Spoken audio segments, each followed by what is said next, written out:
Hello ए भैया शंभू बाबा बबुआ जितने भी हमारी माताएं बहनें बैठी है ना भैया लोग चाचा लोग छोटे छोटे बबुआ लोग बा एक इंसान इंसान से चोरी कर सकता है। सही बात गौर है। कीजिएगा आप लोग जो बात मैं बता रहा हूँ, एक इंसान इंसान से चोरी कर सकता है, लेकिन माता रानी ने, ईश्वर ने, परमात्मा ने इंसान को वो शक्ति प्रदान नहीं किया है जो स्वयं भगवान से चोरी करे।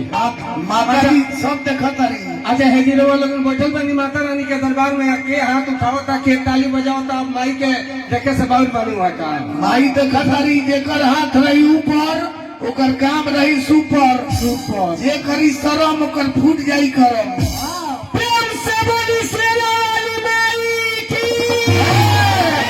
अब तेरे दरे पे हम हैं सवारी, आलू में ना जाऊंगा।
दया दृष्टि जगह पर हो जाला, गुंडा बोले लागेला माई। सही बात बाबू, मूर्ख विद्वान हो जाला।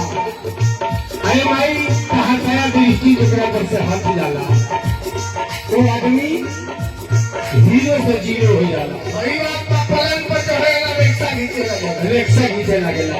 ऐसे बोला बाबा स्वामी तुलसीदास जी ने कहा है कि जब मनुष्य पे बर्बाद होना होता है तो सबसे पहले उसकी बुद्धि भ्रष्ट हो जाती है, निमन बात बहुत लगे लगी। सही बात बा।